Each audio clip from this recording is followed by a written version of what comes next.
Asia is reeling from one of the deadliest floods in recent memory.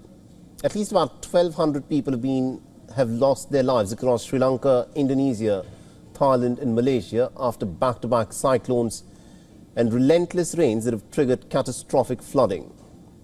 The floodwater has reportedly started receding, but the humanitarian crisis has only just begun for people in these countries. Now, hundreds of thousands of people are stranded in shelters without adequate access to clean drinking water, food or medical supplies, including in Sri Lanka, which has been battered by cyclonic storm Ditwa. In view of this, India has launched a massive relief mission under Operation Sagar Bandhu. Two Indian naval ships, the INS Vikrant and INS Udayagiri, already in Colombo for the Sri Lankan Navy's 75th anniversary, shifted from ceremonial duty to emergency deployment. And both vessels rushed large consignments of essential supplies to the worst affected regions, while naval helicopters carried out aerial reconnaissance and then joined the ongoing search and rescue missions, helping rescue the stranded Sri Lankans. To strengthen relief work further, the Indian Navy's INS Sukanya has now docked at the northern Sri Lankan city of Trincomalee with additional critical aid. Officials have confirmed coordination between New Delhi and Colombo remains continuous to speed up deliveries.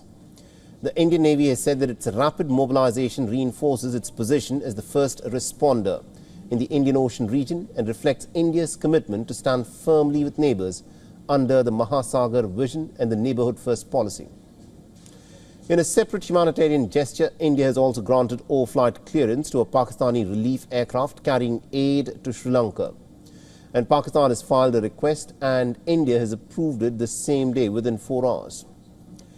The decision, the officials emphasized, was based solely on humanitarian grounds despite the direct overflight routes between the two nations remaining shut following heightened tensions earlier this year after the Pahalgam terror attack and also India's Operation Sindoor.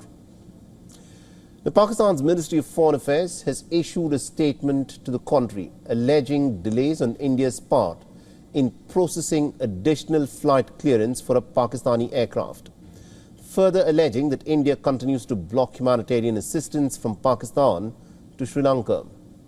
India, though, has firmly rejected Pakistan's claims. The Ministry of External Affairs in a statement has said that they rejected Pakistan's ridiculous statement, stating that is another attempt of spreading what is known as anti-India information, while also simultaneously confirming Pakistan's request to use India's airspace for humanitarian assistance to Sri Lanka has been expedited.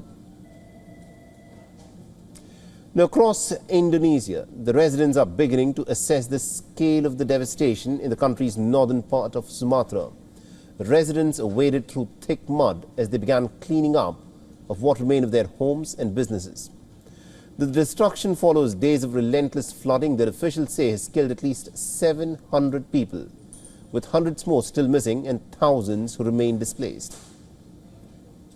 Tahu bagaimana caranya, makanya Pak kami minta tolong sama Bapak supaya kami bisa dibantu cara kayak mana betulin rumah kami ini Pak, supaya kami bisa tempat tidur lagi Pak.